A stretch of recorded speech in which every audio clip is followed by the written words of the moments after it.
Question. Have you ever walked into a room and just instantly felt the vibe? Maybe somebody's laughter made you smile, or perhaps a colleague's stress felt like it seeped into your own mood.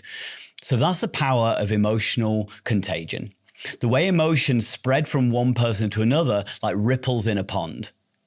In today's episode, we're exploring how understanding this phenomenon can transform your approach to behaviour management, whether you're at home, in the classroom, or even leading a team. If you are caring for someone else, whether paid or unpaid, and no matter how many hours you do it, did you realise that you may be missing out on thousands of pounds of discounts for things that you may use every day? The Able to Care podcast is proud to be sponsored by the UK's #1 carers card. Started by two best friends who recognise that carers deserve better and are 100% committed to helping to change the lives of all carers and bringing them together as a strong community.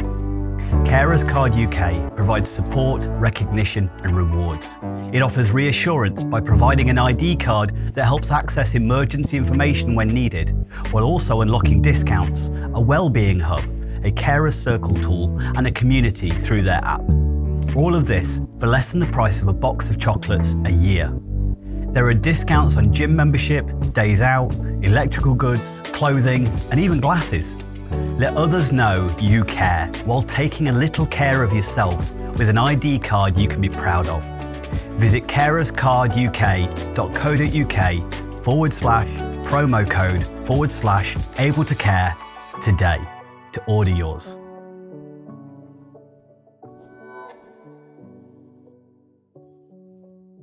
Hello and welcome to another episode of the Able to Care podcast. I am your host, Andy Baker.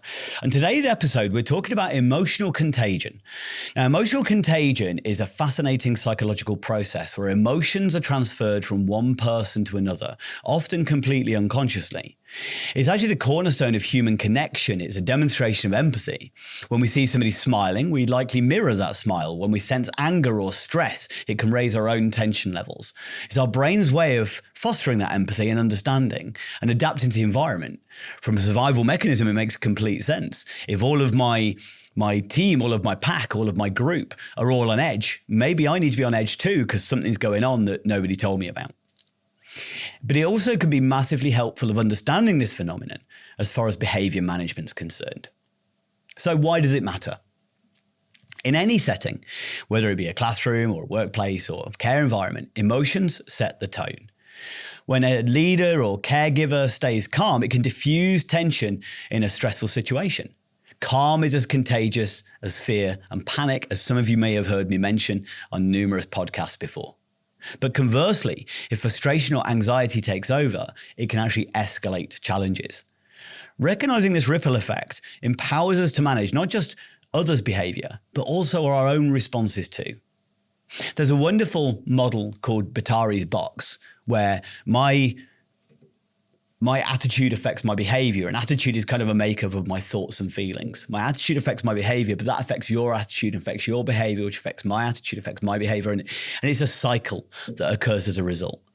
And trying to make sure that we understand that, recognizing it, and especially as professionals or an authority figure or anything in where we've got a position of responsibility to manage the environment and mood and behavior, is recognizing that cycle, and then we need to interrupt it to break it if we recognize that it's deteriorating, if it's going into a negative cycle.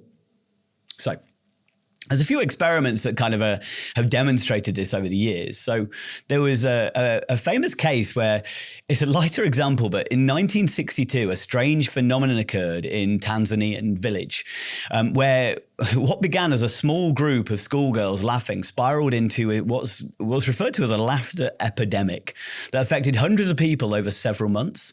And with this case, had deeper social cultural factors at play. It illustrates how powerful emotional contagion can be. So suddenly, from this one small group of laughing, everybody started laughing.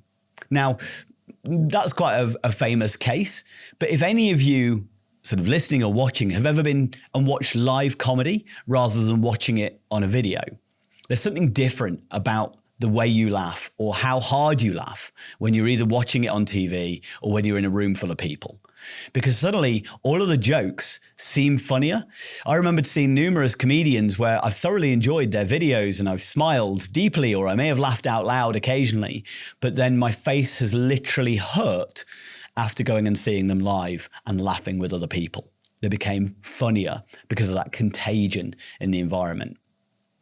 On the flip side, that's obviously a positive example, but there's also this stress spillover study as well. So researchers in the University of California found that stress is also contagious.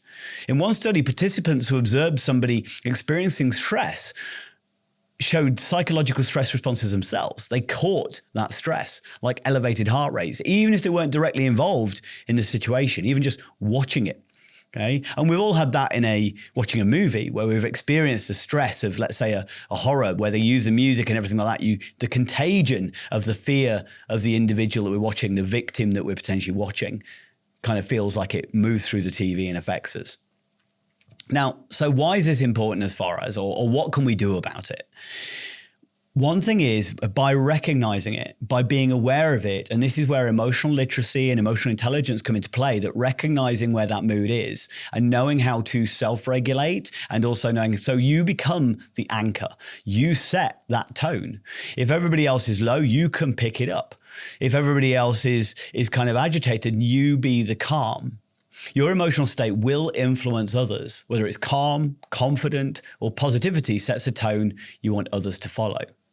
Think about how often many children end up almost catching phobias from their caregivers, because every time that they see a caregiver kind of react to a spider, for instance, they're getting that kind of emotional response going, hey, they're telling me that that's something dangerous and something I need to be mindful of. The other thing with this is also, how are you going to be the anchor? So if you need to be aware of your own feelings, you need to be aware of how you're going to self-manage, well, you need to have a toolbox of how you're actually going to do that. So techniques like breathing responses, mindfulness, or even taking a quick pause before responding. I was talking about this with a friend today as far as having a toolkit of what to do to respond rather than react with all situations related to emotional, related to romantic in the situation we were talking about, of rather than reacting to your partner or reacting to that text message, take a break, emotionally regulate first, and then you can switch your thinking from the reaction to the response. But it allows you to stay centered. But you do need a toolbox. You do need a bit of a strategy ready, because otherwise it's really hard work. And building a habit of doing it takes some time as well, like learning any new skill. Also create emotional buffers as well. So in high stress environments, build in time for recovery. Know that if I'm about to go into something that I know is harder work or more challenging or emotionally distresses me in some way, then what are you going to do to re-regulate afterwards? So if I know I'm about to engage with an individual who's quite high anxiety or quite emotionally, I don't mean to say draining in a derogatory way to them, but they're emotionally needy. They need me to be very, very calm and in control to help them. So with co-regulation, then I need to know, how am I going to look after myself afterwards? How am I going to create that emotional buffer? I know this is high stress. If you'd just run a marathon, you'd probably take a day off tomorrow. And that's the same thing in shorter bursts when it comes to emotional regulation. Also model healthy responses as well. There is times, it's not about never having any negative emotions. Negative emotions are really important. They often tell us that things aren't right with our world or something needs to change.